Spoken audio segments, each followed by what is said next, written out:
Cordial saludo a todos los. Un día más, con la gracia del Señor, proseguimos el comentario del Catecismo de nuestra Madre la Iglesia. El punto 1431 dice así: la penitencia interior es una reorientación radical de toda la vida, un retorno, una conversión a Dios con todo nuestro corazón, una ruptura con el pecado, una aversión del mal, con repugnancia hacia las malas acciones que hemos cometido. Al mismo tiempo comprende el deseo y la resolución de cambiar de vida con la esperanza de la misericordia divina y la confianza en la ayuda de su gracia. Esta conversión del corazón va acompañada de dolor y tristeza saludables que los padres llamaron anima cruciatus, aflicción del espíritu, compuncio cordis, dice, arrepentimiento del corazón. Y aquí se citan algunos puntos del Concilio de Trento, pues que ahora leeremos, ¿no? Pero aquí lo importante es que se habla de que la penitencia interior, en lo que tiene que centrarse, es en un corazón contrito y humillado, que esté centrado en la aversión al mal, que sienta como una repugnancia hacia el mal cometido. Eso es un don muy grande. San Ignacio de Loyola, en los ejercicios espirituales, cuando habla del pecado, dice incluso que le pide al ejercitante que pida lágrimas por sus pecados, que le pida a Dios el don, si Dios quiere dárselo, de llorar sus pecados, ¿no? De tener, dice, aversión del mal. ¿Qué quiere decir esto de aversión del mal? La contrición más profunda es aquella que es consciente de que está rechazando el pecado, pues no porque haya incumplido algo que estaba prohibido, sino que, porque claro, eso es un poco exterior, es decir, que yo diga, es ¿qué es el pecado? Transgredir un mandamiento que Dios ha puesto. Pero claro, es que vamos a ser un poco así incisivos, ¿no? El que alguien piense que el pecado es únicamente transgredir un mandamiento de Dios, ¿por qué es malo? Porque estaba prohibido por Dios. Hombre, mire usted, digámoslo al revés, estaba prohibido por Dios porque era malo. Si no, parece que el pecado consiste en la transgresión de una orden que Dios ha puesto, como si fuese caprichosa, como si es que a Dios se le había ocurrido decir que robar es malo. Si hubiese dicho otra cosa, entonces igual robar no sería malo, pero como Dios no, es como si entendiésemos que la moralidad es extrínseca o caprichosa, ¿no? Como las normas de circulación. Hemos quedado de acuerdo en que cuando el semáforo pone rojo no se puede pasar, y cuando se pone verde se puede pasar.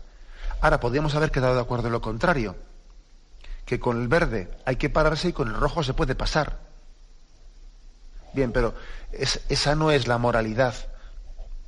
Esa es una normativa humana que es caprichosa, que podía ser cambiante, pero eso no podemos aplicarlo, o esa concepción tenemos que tener mucho cuidado de no trasladarla, de no aplicarla a lo que es la moralidad de la vida. Los mandamientos de Dios no son caprichosos. Él no podía haber dicho donde es verde pongo rojo y donde es rojo pongo verde. Dios no podía haber cambiado, ¿no? Porque Dios no puede contradecirse a sí mismo.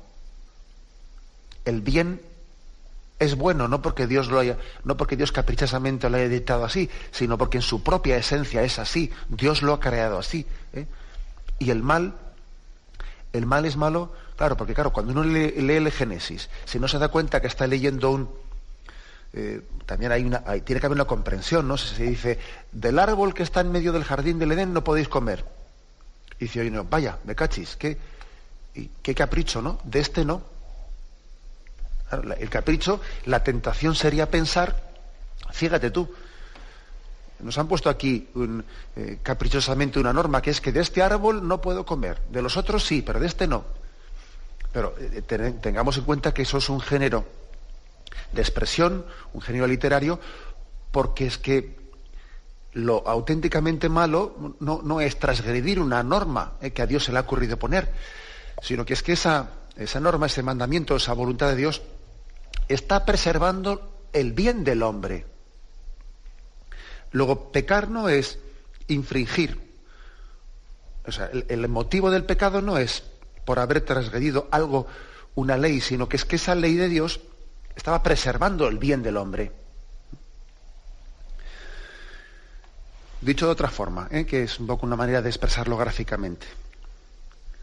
Las cosas no son malas porque Dios las haya prohibido, sino que Dios las había prohibido porque eran malas para ti. Claro, es que es muy distinto.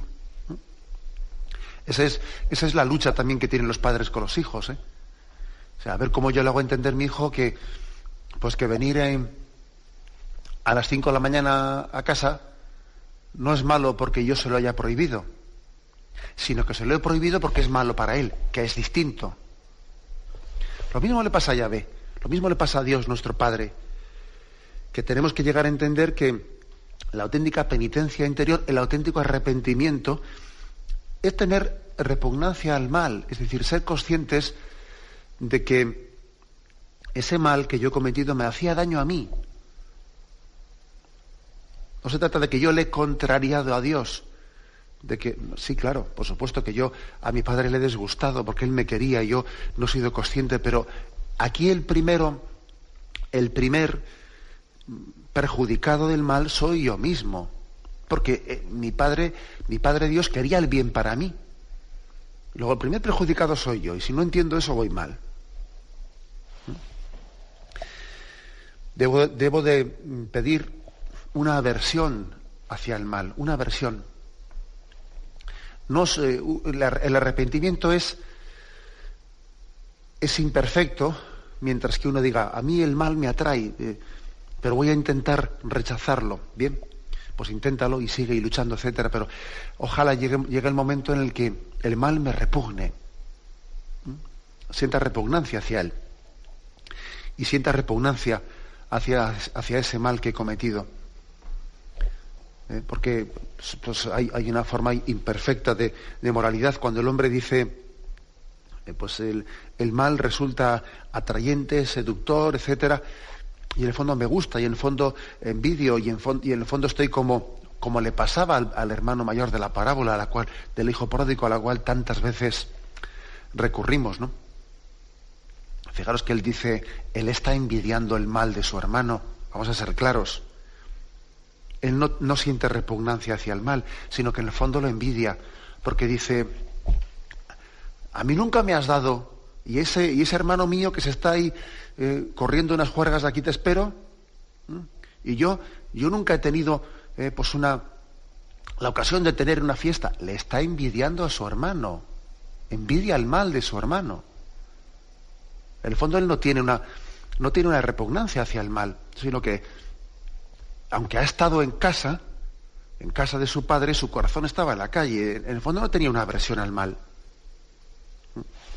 A esto se refiere este punto del catecismo. Se refiere a que la auténtica penitencia es, dice, la que tiene una aversión del mal, una repugnancia hacia las malas acciones. Y lógicamente esa repugnancia, esa aversión hacia el mal, solamente se puede sentir, solamente se puede entender como un don de Dios cuando uno ama el bien y ha comprendido pues que el auténtico bien es gozar de Dios, gozar de su dulzura, gozar de esa paternidad de Dios.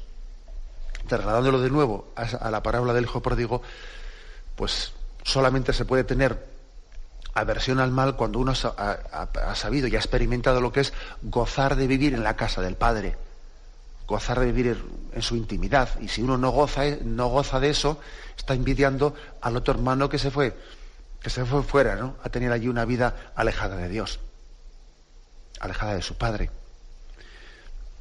Bien, pues este es la clave de... Ahora vamos a leer los puntos del Concilio de Trento, en los que se nos habla de esa penitencia interior. Bueno, me despido de todos ustedes con la bendición de Dios Todopoderoso. Padre, Hijo y Espíritu Santo, descienda sobre vosotros. Alabado sea Jesucristo.